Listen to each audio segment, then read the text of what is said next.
Ladies and gentlemen, Forbes Middle East welcomes you to Retail Rebooted, where industry leaders have come together under one roof to discuss how the landscape of retail is rapidly changing.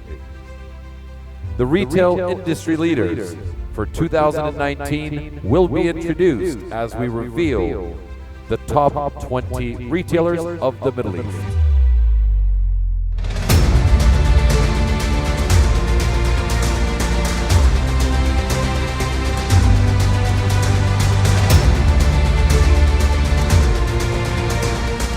Retail X.0, how to deliver an optimal omni-channel experience. Ladies and gentlemen, please help me welcome to the stage our first speaker for this panel, the director of Danube Homes, Mr. Adil Sajjan. Round of applause, please, ladies and gentlemen.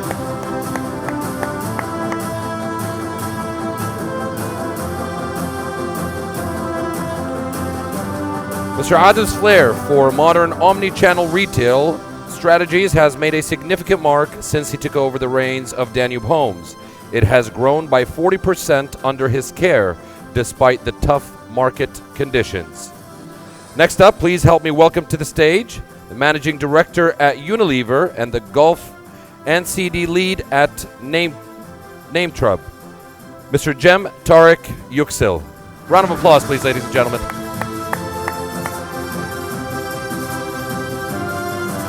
Mr. Jem was appointed as the Managing Director for Unilever's Gulf operations in April of 2016.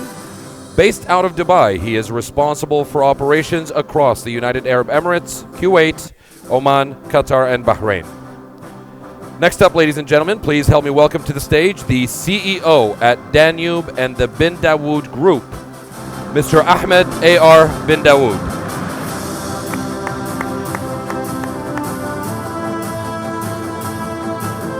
Under Ahmed's tenure, Danube has grown from 9 branches to 42, and the Bin Dawood Group was ranked 25 out of the world's top 100 private Arab companies this year.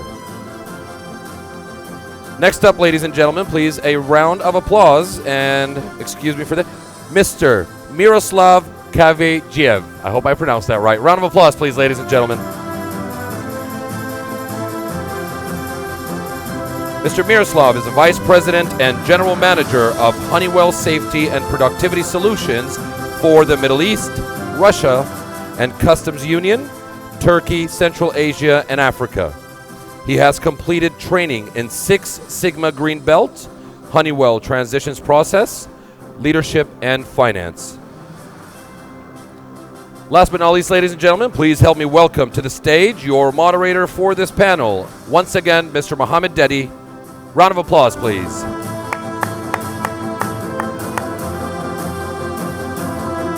Mr. Dedi, the principal at A.T. Kearney Consumer and Retail.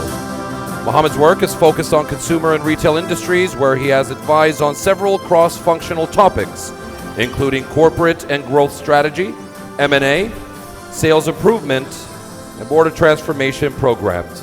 Ladies and gentlemen, please take it away. Thank you, everyone, for your participation today.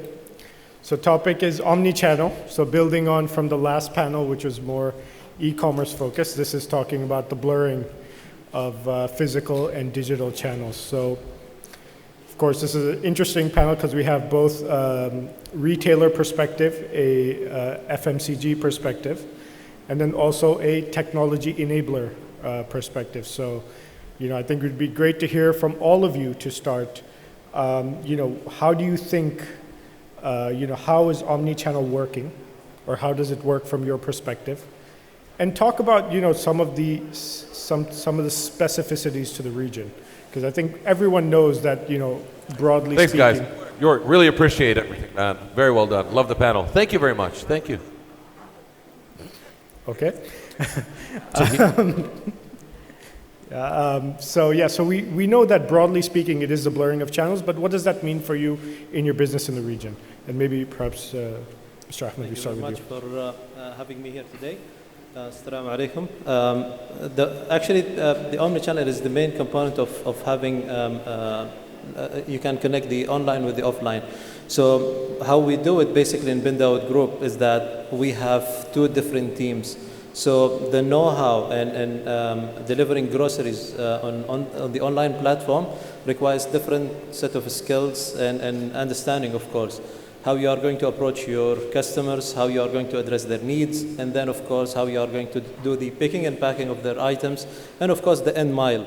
So for us, we see it in a way that both teams, the online and offline, they need to work together. They need to understand. The offline team, they need to understand what is happening with the online team, what sort of challenges they are facing, and vice versa, of course. And they must not work in silos. So they need to work together. They need to understand each other in order to achieve better customer experience. Maybe Adil, just so we get another retail perspective, perhaps you would want to add to that. Talking about the region, in the UAE is one of the top 10 countries in terms of internet penetration, almost 90% plus. So coming from a traditional brick and mortar home improvement retailer, it was very important for us to establish an online presence. And we were the first interiors, home improvement retailer to set up an online website in the region. For me, Omni-Channel is, like Mr. Dawood said, is to provide a seamless connection, whether it's pricing, it's product, it's logistics, it's customer support for the customer. So even like, for example, in our office in Jebel Ali, we have about 10, 12 customer care reps. And whether it's attending live support, whether it's attending queries on Facebook, whether it's attending calls from our customers, everything is centralized in the system. And Omni-Channel, it comes in various forms. It could be customer purely buying online, could be somebody shopping online and want to come offline and seeing it to save some time, for example, or it could be somebody in the store physically and trying to purchase some online for convenience. Like if you come into our store in Barsha, which is next to Mall of the Emirates, you're busy, you're in a rush, you want to pick up some rugs. So you've selected them, but you see a long queue, or you don't want to get into the hassle of getting it rolled and sending it back home. Just scan the QR code and boom, press a button, and within 2 days, you get an express delivery. So it's providing that kind of seamless integration for the customers. Great. Mr. Sam, from a FMCG perspective, how have things changed now in the Omni-Channel world? I think when we talk about the Omni-Channel, there are quite well-known words. The first one, anytime. The second one, anywhere. I call them two ways. In fact, we may add another third one, saying anything. Anytime, anywhere, anything. Anything is a bit challenging, of course, but when I look at different kind of suppliers or retailers even trying to sell cars through the applications in one-day delivery or a few hours delivery, anything as well is something. But I think we need to look for the Omni-Channel in a wider perspective, because like these 3 A's, there is another word which is used quite a lot, seamless. Yes, it's seamless, but I think we need to add 2 more things. One of them is connected, and the other one is effortless, probably convenience that you mentioned. Omnichannel uses quite a lot of multi-channel strategies or multi-channels, but every multi-channel strategy is not an omnichannel strategy or omnichannel operation, at least from our perspective, because at different channels in a multi-channel strategy, you may have different kind of applications. Sometimes you may have a very social media marketing, sometimes there's a very good website, but if they don't work together, then it's not an omnichannel strategy. That's why when I look at the omnichannel strategy or omnichannel, I try to see it something like, information, content, product, and service. And all these 4 pillars combined with 2 layers. One is social, the other one is commerce. Because at the end, in omnichannel, you are creating all these social connections as well. Therefore, we may talk about touching or having the touch points anywhere, anytime, for the consumer with an integrated approach. Yes, integrated approach of the offline and online, but the main subject for the omnichannel for me is capitalization of data with a consumer-focused shopper journey. I will not use the word customer because in omnichannel especially, we need the personalization or customization of the data to reach these connection points. Therefore, I will use the shopper because shopper means a bit more or having a bit more content for a persona for me. So that is the omnichannel part. And the last word for the omnichannel, what I can say, when we talk about the omnichannel, generally we are talking about offline and online only. But omnichannel is anything in my opinion, because if you can create the touch points, it may be a website, it may be an e-commerce site, it may be a direct-to-consumer site, it may be a physical store, it may be a delivery guy, it may be a search ad, and through that search ad, it may be a kind of recipe that you can reach to the product, or an email. Therefore, we cannot just make a limitation of the online store, offline store, but at the end, all these are the channels covering the omnichannel. The last word, yes, omnichannel is important for us because when you look at the research, if the people use offline and online together, the shopper, then there is a lifelong value 30% higher than the one-channel users. So that's why it's quite an interesting subject. I know when we talk about the omnichannel, generally it's a subject for the last 5 years, but I think in the other parts of the discussion, we will talk about the future of the omnichannel or what's next after the omnichannel. Yeah, absolutely. So Miroslav, then from your perspective, so this is very interesting, very nicely put. Anything, anywhere, anytime. Technology is a key enabler, right? So talk to us about like how the back end gets enabled for these retailers and why that's so important. Well, where Honeywell comes in is actually we make the fulfillment happen. So it doesn't matter which channel it is. Where we come in is providing the seamless technology for the fulfillment. And this is not just a matter of fulfillment. This is a matter of using common platforms of software and hardware from the moment when whether it is the FMCG producer or it is the retailer, the e-commerce company, places the order all the way until you, the people that are sitting in this room, get your product. That's where the technology comes. And these are different approaches and different platforms that have also evolved during the last couple of years. And now the question is no longer about the gadget, the device, the fulfillment line, but it's actually about always three things. It's about the throughput, the accuracy, and the volume of fulfillment. So if you look at a modern fulfillment center for omni-channel, you would be looking at a center that is able to turn around between 15 to 20,000 orders a day. Now, for you to understand what 15 to 20,000 orders a day means, is think about 40 feet containers that are getting in this place through that door over there and are getting distributed to something like 40 to 80 different small delivery cars, trucks, or motorcycles that are going around. That's what the speed of technology means today in terms of any of the channels of fulfillment.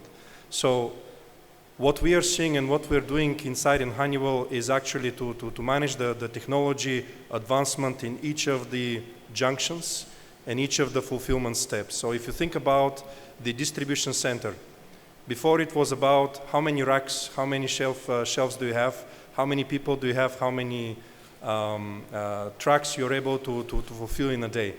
Now it's about, can you fulfill it at 99.9% accuracy? And God help you if you have made a mistake with my product that came today for my delivery. That's a very big problem. The second thing comes, okay, I need to expand in other regions, in other geographies. Can I do it with my existing assets, with my existing technology? Or do I need to go and build my next distribution center? Or I can do it with my current one, with the current technology.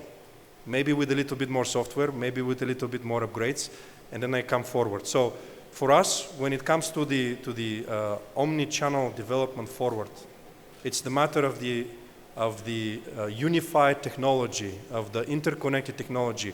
From the moment the people in this room and us click the button in the app or select the product on the shelf until the moment you actually get it and you consume it. Good. So you bring up a really good point, and that is that the customer journey is starting very far away from the store, right? So, maybe you start with Ado. How are you capturing that portion of the journey and integrating it into the store, or in some cases not integrating it into the store, right, and still getting a sale? So we have a loyalty program called Ahlan, which means welcome. And the primary focus of that loyalty program is to get that kind of data and to use that data, it's something useful. So if somebody, is on our app, is online and is logged into our account and searches for a bathroom or for a garden, and then or comes into our store and then purchases something, immediately our systems can guide us about, okay, look, this is what the customer is looking for. So if he buys bathroom tiles, I know he needs to buy a jacuzzi maybe 2 months later. So immediately we have a program fed in where we send an SMS or a message through our app saying that, hey, we have a special offer for you to buy a relatable product. So that's the connection we make with this kind of information. Or if we have, if the customer passes our store and he's downloaded our app, then we would be sending out a special offer saying that, hey, why don't you come into our store and see what's there. So that's how we try and transition and utilize the complete omni-channel experience. Mr. Ahmed, what about on your side? Given that it's grocery, one would say much more routine purchase pattern, do you do something differently? Actually, the way it's happening in our store, first of all, Bin Dawood and Danube is brick and mortar business. So we have physical presence, physical stores, and customers, when they want to have an online experience, first of all, they need to build, they have to try it first. So there is always the barrier of trying such a platform, which is the online platform.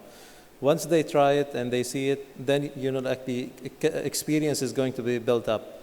The way we have it and the way we do the picking is from the stores. So we use, the picking devices in the store in order to take the items, and then the picking and packing. The same journey goes to the multiple vehicles, and then to the location of the consumers at the accurate time and with the accurate instructions, you can say. When we started with the online, we saw the beauty of the real-time data, and we are investing more and more into this. So the cleaner the data, the better the data we have, we see better customer experience, and immediately we evolve everything around the customer. So the centric and focal point of our business is the customer, and everything else builds around him. So now from, again, manufacturer standpoint, maybe we talk a little bit about how you have adapted your business model to both serve your traditional distributors and retailers, but then also now, whether it's investing in a direct-to-consumer arm or, kind of living in this omni-channel reality. How do you organize, or, what advice do you have for our audience here on how they can think about, operating in this environment? What's required to succeed from a company perspective? I think the first thing from the retailer's point of view, there are no retailers anymore. They are tech companies, or they should be tech companies in the omnichannel world. This is not my word, meanwhile. This is something I learned from a Chinese retailer. China starts to be more and more the new retail world. Therefore, when I talk with those guys, they say, no, we are not retailer, we are tech companies. So that's why that was a learning for me, thinking about the paradigms. Because you need to change your paradigm first to be in that kind of a world. It's same with the brands from our perspective as the manufacturer or the suppliers of the brands. Brand needs to be defined as a digital and physical brand at the same time. Because sometimes you talk about the brands main on the online or sometimes offline, but it is not the case because we are talking about the seamless shopper experience. In this case, the brand should be available with all assets in the both platforms. That's why when we talk about marketing of the brands, for our way of working, we changed our marketing assets to be the omni-channel assets. Therefore, it's not totally different offline and online stuff, but creating that seamless shopper experience is the most important thing. Therefore, we created all this stuff together. And of course, as you said, the important stuff is measuring the consumer behavior or shopper behavior. I say measuring because there are KPIs for this. It's not like the old CMI word just talking about let's learn the habits, but measuring is getting more and more important. For that part, we have some connections and work with some of our partners. Sometimes we are collecting the data about the shopper and consumer through our resources from websites, marketing activities, etc. Or we are using second-party data with our partners. We are sharing the similar kind of thing. Or the third one, the search companies, you get this kind of data with the paid resources. Through that, we are trying to shape a customization strategy. Now, for all this stuff, we change our organization as well, that I will come moments later. We measure all this stuff with some PIA data, personally identifiable information. And through that, we are trying to find out cross tools or cross gadgets, as you said, through the different kind of technologies, understand how that shopper journey is going on and which parts we need to go ahead with that one. What is the shopping habit over there, and what is that shopping habit have the measurable stuff, not in the past, not like in the past saying, okay, shopper go and like that kind of a color. No, that much people prefer that color or that point, that time, whatever. That is the first part, and for that, we created a hub, digital hub, to work on all this stuff for the digital marketing side. The second one, we are looking for the localized and relevant data and information for the shopper. I will give you just 2 examples for that one from other sectors, just to be understood, because sometimes when we look on the omni-channels, it seems like, oh my God, it's all over the world stuff over there. It's not. For the shopper to get the right seamless experience, they need to have the localized relevant content. For example, in some cases, if you put the location of the nearby stores, that increase the sales or that increase the offline sales as well in the stores. Just to give you a figure, 122% increase of sales in different kind of tests because of just putting the store locations on this online stores. Or if you are showing some local inventory ads for nearby stores, it gives 3 times more output or ROI for the digital investment. So we are looking for localized and relevant content. The last one, to be short, is the organization. As I have said, that kind of a digital hub is working as a kind of connected business team. What I mean, we don't have the different functions over there. Yes, people are sitting there with the different hats sometimes, but if we are talking about the delivery, supply chain guy over there for that last mile, which is quite important and challenging, is working as kind of the omni-channel guy, not a supply chain guy or not a marketing guy. They are all connected to each other. And of course, in this case, you are taking out the silo operations or responsibilities to a combined and connected operation with their budget as well. So you don't work on the offline budget or online budget. You are putting all the stuff with the omni-channel assets. Good. So you touched upon data, and that's really some of the questions around the next theme I want to hit on. So data is an interesting one because there's so much data. I think everyone has highlighted the importance of being able to measure. I think other panels also raised that. It has to be value adding, otherwise it's not, you're just going to get lost.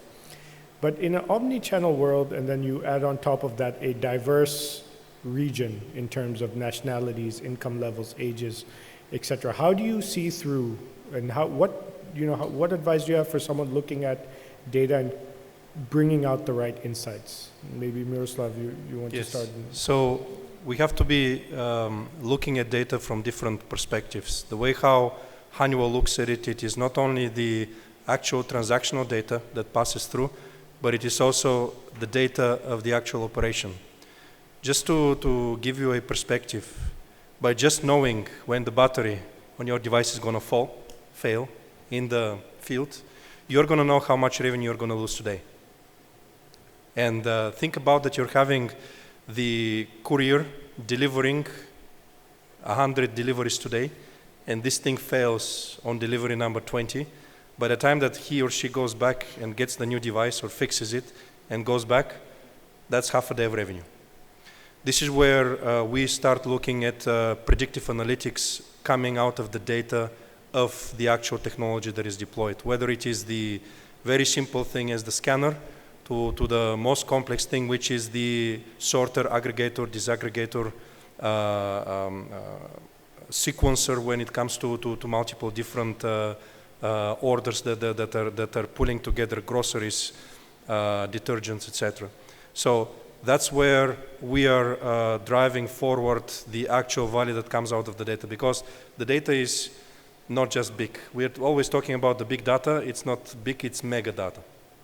And unless you're able to predict it and get it in real time and get it right now, it most probably is going to be pretty useless for you, because you're having constant dynamics of the time of the day, the type of deliveries, the time of the year, holidays, Black Friday, etc. So then you need to be prepared for it. Like, for example, how many couriers am I going to have outside tomorrow?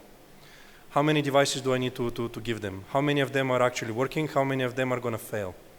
Same with when you're inside into the store, knowing, for example, what is the productivity of each of my people? How can I have a flexible increase of my fulfillment in the distribution center just by looking at the productivity and accuracy from the people that we have? That's the way how we're looking at data.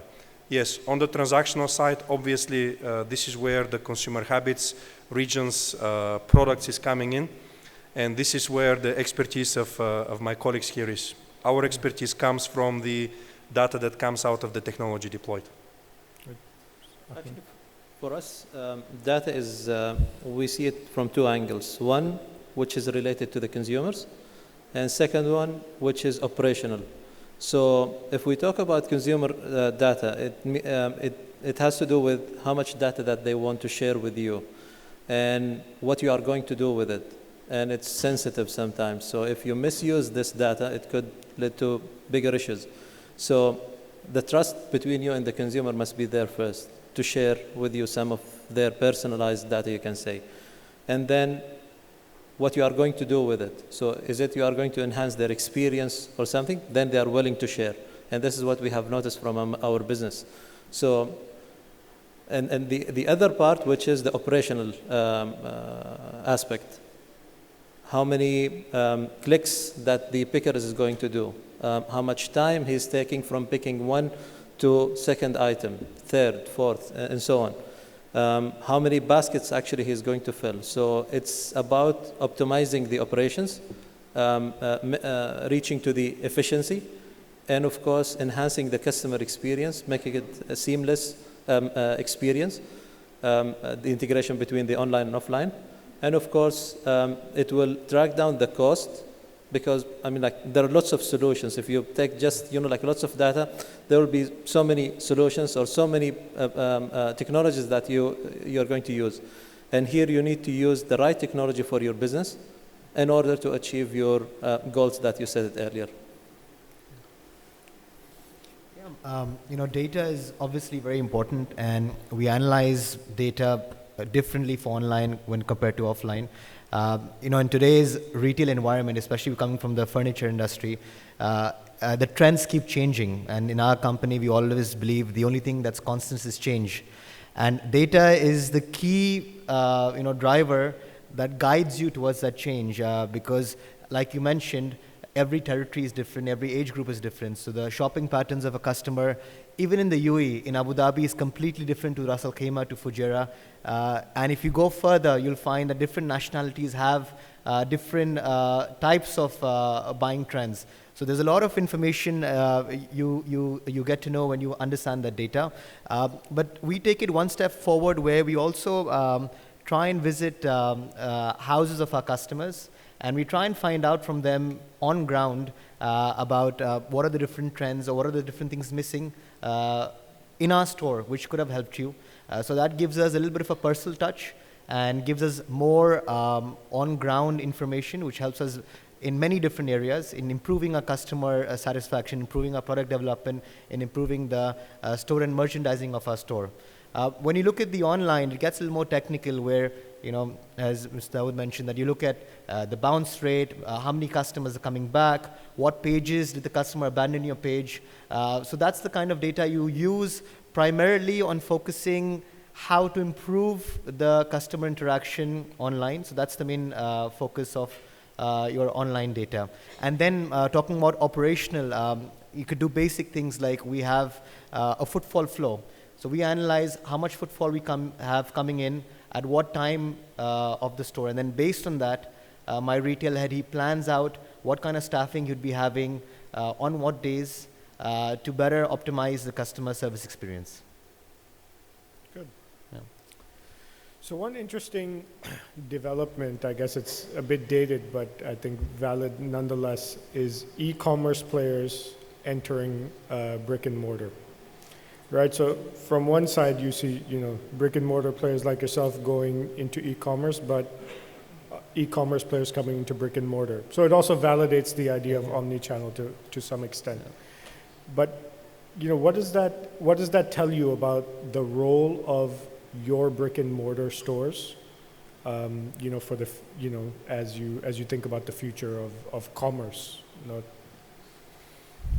Go ahead. Yeah. A lot of people talk about the retail apocalypse that's happening in the US, where you have thousands of stores shutting down every year. So that's a topic you can't be avoiding. But in our case, in our industry, we've noticed that most of the closures are happening in the fashion and apparel industry. But if you look at the home improvement, like if you study Home Depot, or if you study Lowe's, specialized stores, they're actually doing extremely well in the US. And that's a very important factor that needs to be looked in.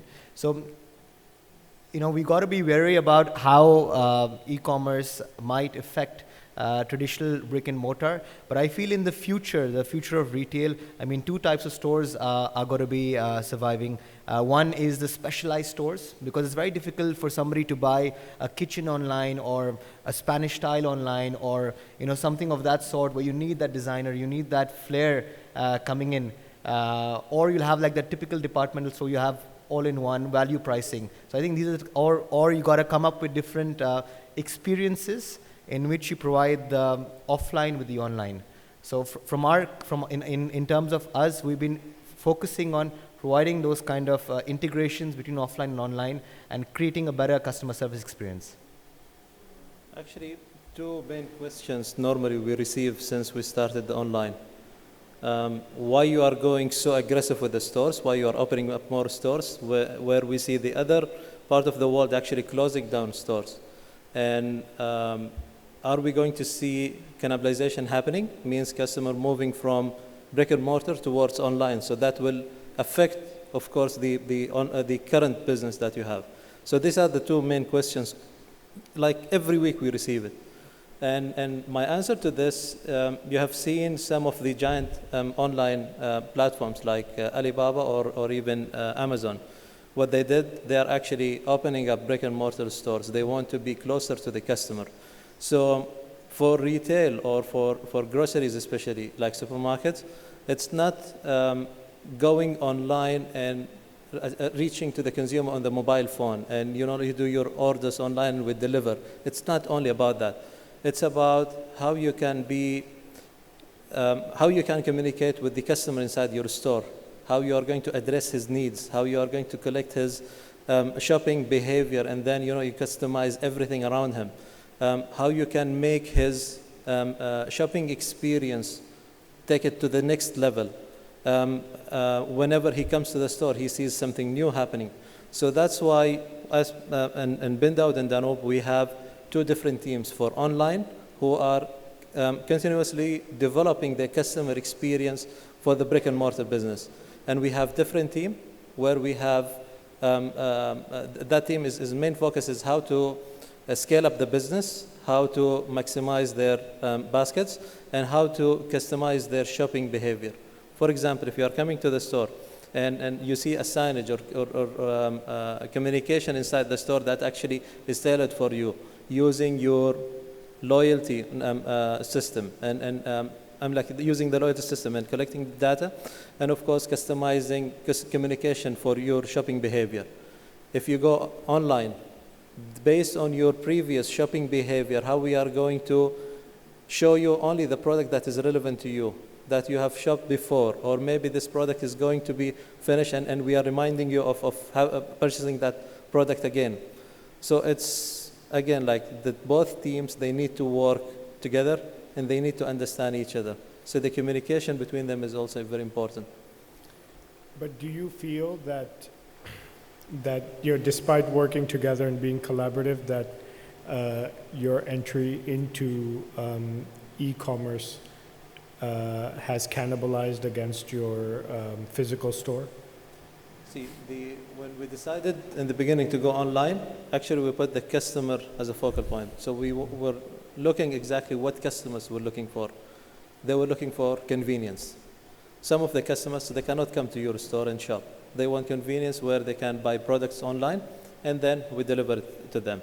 And with our constant developing experience in the stores, we didn't notice that. Actually, month on month, we see double-digit growth in sales for the online. We are opening up more stores. So our pickup centers actually is the store itself. We have different teams where they do the picking for the customers and start delivering. So we are opening up, and our aim is to operate for the online from every store that we are having in order to have better service and quick service for the consumers. So your stores, in essence, are almost like mini warehouses or something like that? You can say that, yes. Okay.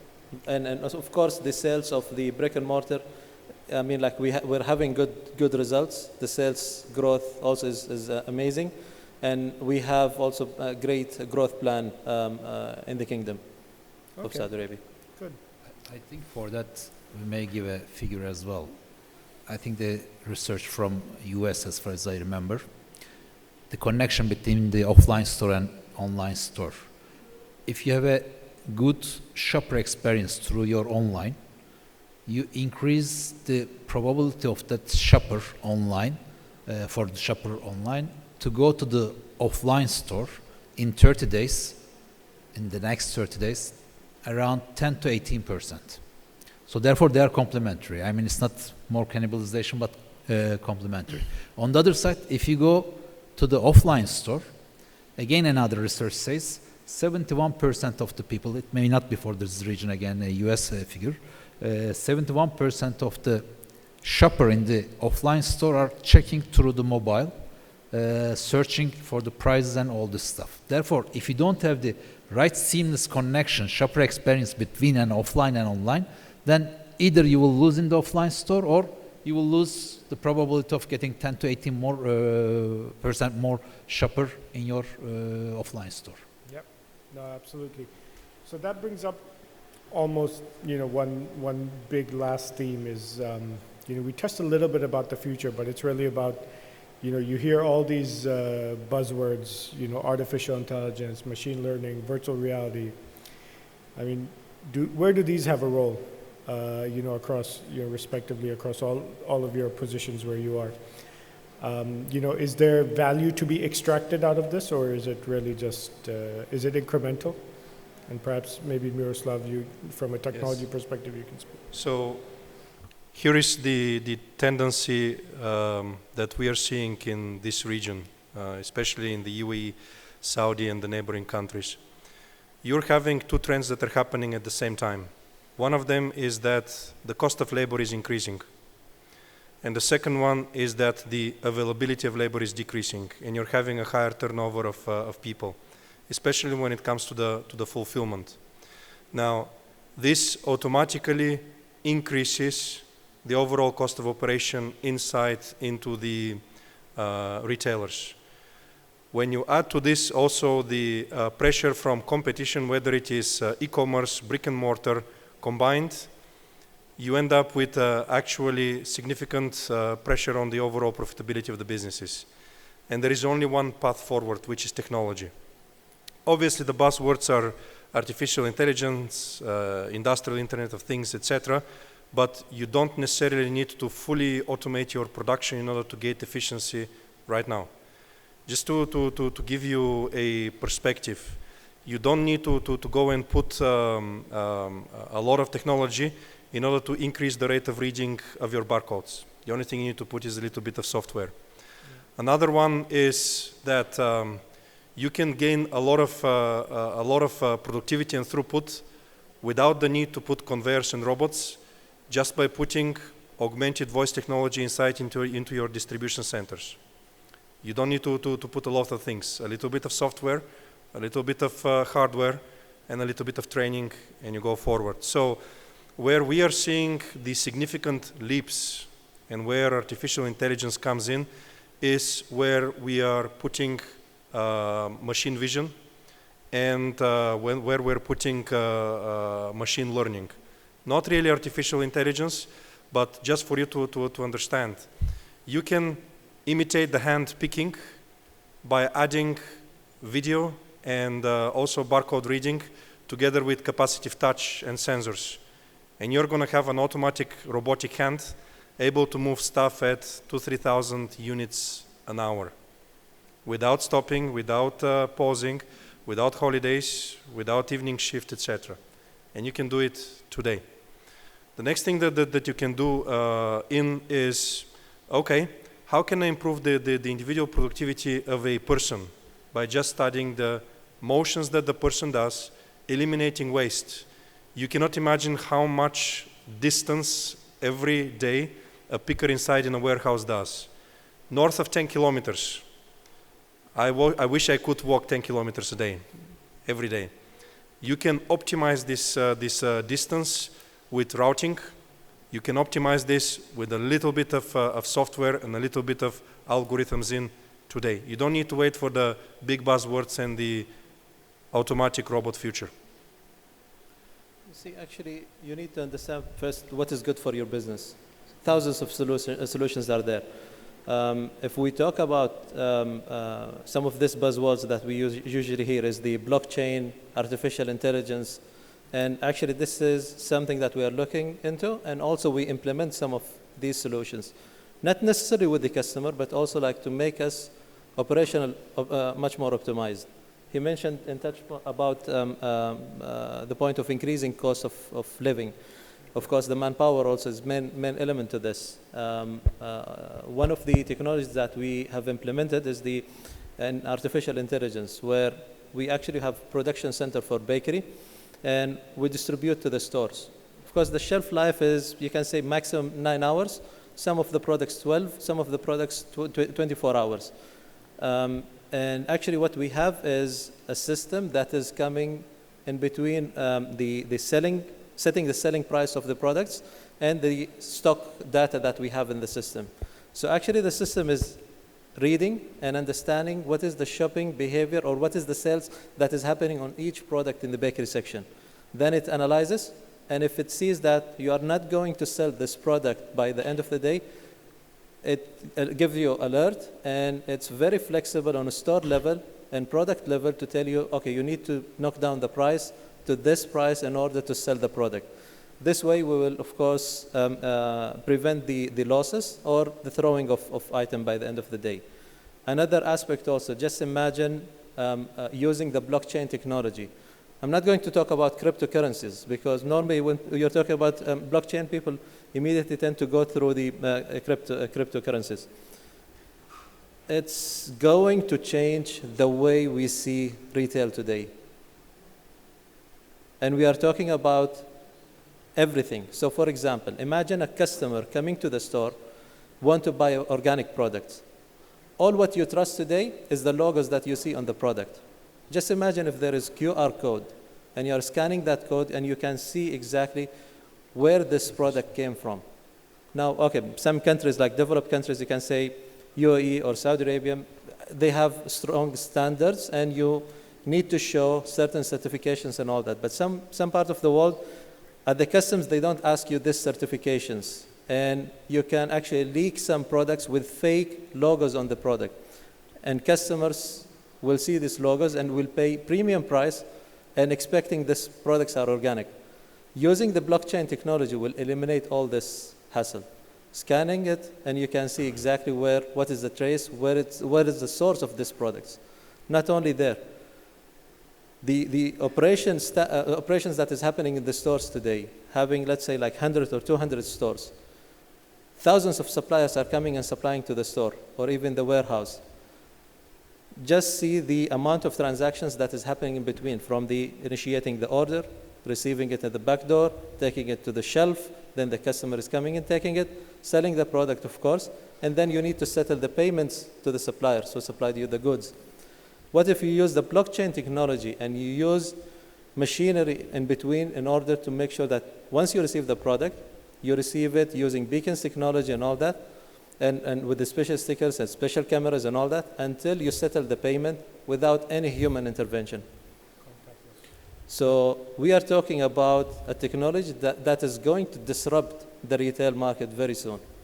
How soon?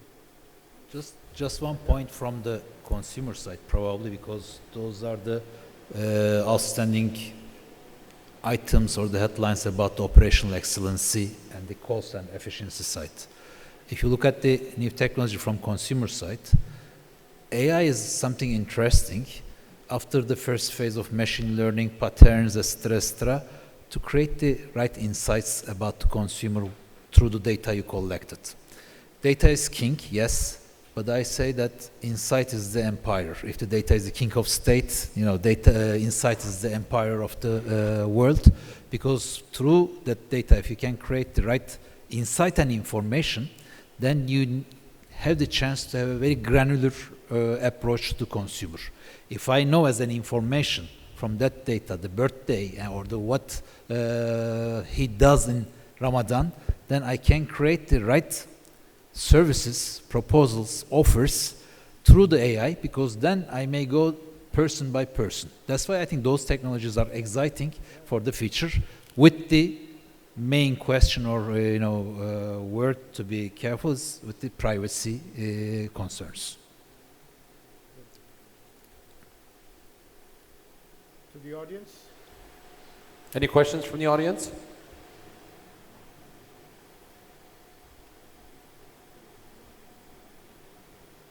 I guess not. All right. So instead of the question, if there's no questions, we have another 3 minutes. If there's anything else that you guys would like to add, or we can wrap it up now. So I'll just go back to the point on blockchain, because that was quite interesting. How soon do how soon do you see this entering the mainstream? Actually, in Bindaud and Dano, what we are doing now, we are discovering a couple of options, and it's need to happen gradually. You need to fix the ground first. So we are on the service level, we are servicing the ground, you can say, where we are linking our systems with the suppliers, enabling them listing their products online whenever they deliver also. So all the documentation part or the paperwork, we're eliminating all that. And very soon, like we are talking about minimum 2 to 3 years, you will see a complete system is going to happen without any human intervention. Are there any specific applications of blockchain? Yeah, I mean, we've got a few things. So we have a DMS system, delivery management system, where all the information about the product, how long it takes to get fixed, what are the different components in it, and what that tells us, it gives us real-time data about when a product can be delivered. And it's also very customized, where in the sense that we know a particular gazebo might take maybe 4 or 5 hours to get installed. So it would not allow that slot to be in the evening slot, or to come in the morning or afternoon slot. And after installing this, we realized that our delivery speed has gone up by almost 15 to 17%. So that's a huge cost saving when it comes to retail. And today, any money saved is money earned. Talking about the warehousing, also we got to install the WMS, which is the warehouse management systems, where depending on the carton size, depending on the number of components, we have these massive warehouses with 6-7 layer racks. So this guides our people over there where we should store what and how to retrieve it as soon as possible. So this again reduces our manpower cost by about 10%. Talking about VR in the sense that we have a free interior designing service which we provide in our stores for the customers. And something we've done recently is we provide the customers an essence of a virtual reality tour. So you come into our stores and you design your office or your house or your garden, and you can be wearing these VR headsets and you can actually visualize yourself standing in there, walking through the bedroom of what your room may look like before you purchase. And that's a big thing, and that makes the whole shopping experience a lot easier. And now we're trying to integrate that to our online website as well, where we're going to have, maybe not the VR, but we'll be having the interior designing service on our website as well. And you know, when somebody is buying a customized kitchen or a wallpaper, they're very, very customized items. So it's not easy to sell them online, but by providing these kind of services, we're able to integrate the both. And once the customer asks for an inquiry, we have provided a platform called Danube Home on Wheels, where they come in to the customer's house with all the catalogs and samples. So the whole point is using technology, using all this data, we're able to integrate and provide that kind of solution. So probably a little bit of a perspective on the blockchains. They absolutely solve the one fundamental issue on trust. Are you trusting that the chain of information is reliable? Where we as Honeywell are coming in is actually in the transmission of the information of the unique code from the actual product. Because it's one thing to have a 1D or one-dimensional barcode that can be copied by anybody and read by anybody. It's a very different thing to put a 2D encrypted barcode that you are able to track along the entire chain. So the blockchain technology is already here. You may not have realized it. One of them is when it comes to pharmacies and medication. This is where you're having an aggregation and disaggregation of products. The only way how you can track it along the entire chain is through blockchains. We are ensuring that the product readability or the product traceability through this chain is able to give the information that goes into the blockchain sequence. The other one is around tobacco and tobacco legislation.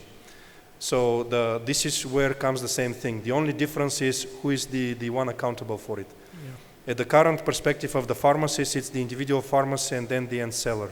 In tobacco, this is where it comes to the manufacturer. Fast forward, the next step in some of the countries in the region that I'm covering is coming things like milk. The carton of milk, the tracking of the milk, the clothes, from the moment it gets produced and the first time it gets into the system all the way until probably later gets returned, replaced, repaired, damaged, etc. So this is not really something that is expected to come in 5 or 10 years. Yes, cryptocurrency was a good example that this is not what we are talking about, but the actual applications, they're right now and they're right here. You solve the trust issue. You solve the potential for fake readings and for fake labels and for fake input information. You have yourself a complete track and trace solution from the manufacturer all the way to the end of the consumer journey. All right. Should we check one more time if there's any questions before we move on? Audience, any questions? Okay, so we've got 2. So we'll take these 2 questions before we break. Absolutely. Thank you. Hello, good evening. My name is Bengi. I was wondering, what would you think is the next major disruption in retail? What's coming next? See, for retail, what is happening now is that people usually say that it's the least who's going to be disrupted by technology. And the way we see it, it's totally the opposite. Lots of things that is happening in the world, and the technology is changing very fast. So the first disruption that we might say see it is the actually 3 areas, you can say, the robotics and artificial intelligence and blockchain. So these are the main 3 aspects that you will see that it will change the entire shopper experience in the retail industry. I mean, I would agree on that. Of course, artificial intelligence would be leading the way. You see that a lot of jobs that were traditionally done by normal people, I mean, would be taken over. Like if we talk about, a lot of surgeries being performed by AI. So I was speaking to somebody in the healthcare industry, and they were telling me that, look, this is something that we need to adapt to very soon. Otherwise, there'll be millions of jobs being disrupted. This could also be in the legal industry. So there are a lot of industries with AI that could be disrupted, and companies need to constantly adapt to try and keep up with change. That's very important. I actually have a quick question, if you guys don't mind. Sorry, and this one is addressed to Adil. You were talking about the VR aspect, and I absolutely love that concept. I actually had to go through about 4 living rooms before I settled on one, truly speaking. So I really love that. 2 questions. Is that service provided for free? Does it come at a cost? And the other question is, besides VR, what is Danube looking to do to revolutionize the way retail is being done? I'm glad you said that. And I think one of the reasons why we started Danube Home was 9 years ago when we were shifting our houses. We found it very difficult because you had a lot of organized furniture retailers, but nobody was selling a customized curtain, a customized wallpaper, customized flooring. So when we went to 7 different shops and came back home, we were like, wait a second, does that even match? Even though we could afford a designer. And the fundamental USP, one of the USPs of our retail concept was to provide free interior designing service. Now, generally, a lot of people say free, but then they tell you, look, pay 500 dirhams or 200 dirhams or 1,000 dirhams, and we'll reimburse you if you shop. But in our store, you can spend 3 days with my designer for anything you want, and you could walk out, go to the shop next door and purchase. And so it's essentially really free. And the reason why we do that, contrary to the typical market, is because our pricing is very reasonable.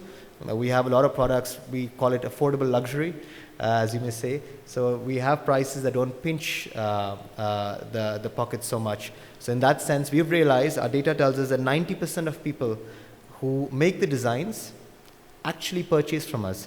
So I don't mind losing that 10% share, even if I have to. So and so we're happy with that service.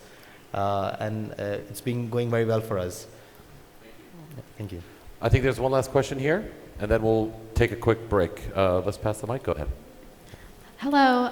So there's been a lot of mention of data this evening, and I think Mr. X.0 mentioned privacy at the end. So I guess my question is, how would you market to someone who's got their data settings on lock? They don't want to share their location information, and how the data is not available. They're unwilling to share it. So how would you market to that person using any type of omni-channel route? So if I get it right, you mean like if the data, what we are taking from the customer, how we are going to use it, or? No, so I sort of meant as privacy, as people get more and more knowledgeable about their privacy settings and they decide to not share it, how, as marketers, do you find the data to lure them in, if that makes sense? So actually, when we started first the online platform and the other, you can say whatever platform we are collecting data from customers, we don't tend to collect everything that we want about them, like what is the gender, what is the, like name, put your family names, date of birth, and all the information of the customer. We don't do it this way. We only take what is relevant to us, and we use it for our own use in order to enhance the consumer experience. So, for example, like when we say about loyalty program, we incentivize the customers. One of the programs that we are going to use is to incentivize them to say to tell us if they have a baby in home, or at least we see from his shopping behavior that they are buying diapers, for example. So we will know that, okay, now we know we need to push different type of products, which is starting with diapers number 1 until you have number 6, and let's say after that we will go with the food, baby food, and toys and all that. So we just take whatever we need in order to customize his experience, and we drive the marketing tools to his only. Okay. Sam, you want to add? Yeah, I mean, one of the ways is, first, as you said, that's important to have the consent, because if you are collecting first-hand data or first-party data, then that means, you know, there's a consent. Therefore, you can do personalized, customized engager or engagement programs for that kind of a consumer. If it's not with that one, in this case, what you do, you are looking for the like-alike or what we call consumer cohorts. Consumer cohorts, for example, we may work with a retailer in partnership and we say, okay, this is a kids product or this is a food product, therefore, please look for your foodies. Foodies means they have the data as that, you know, people having a food shopping pattern. Therefore, we are just saying, okay, for this group, we would like to do that one. It's not about the personal data in this case. It's just from the shopping habit that our partners may have, and we say, okay, this is the cohort we would like to address, and this is the offer or promotion, campaign, product, whatever it is. So I just want to add to this. So one aspect of this question, perhaps this may be what you were getting at, is that in the current environment where data is no longer trusted, right? Think of Facebook, think of other social media applications. Do you see that consumers will continue to share data with you, and what steps will you take to ensure that they can, right? Yeah. Because at the end of the day, you are working to their benefit. I think that's a good question, because at the end, data or the data provider changes. That's why, we are just looking for our data nearly every month, whether we need to clean up the things or change the things. Because sometimes it's because of the trust, because you get that data at the beginning, after then you see that it's not, credible data, or the data provider changes as well with the different kind of habits. That's why every 3 months we try to check with our data whether it's still robust or not for that people with their continuing engagement with us. See, and I will tell you also one thing, like on our online platform, where of course it's for online shopping, and customers are sharing with us, they're entering their credit card information and all that. But the certifications that we have is encrypting all these numbers. So there is no way that these credit cards is going to be actually, hacked or going to be reached to.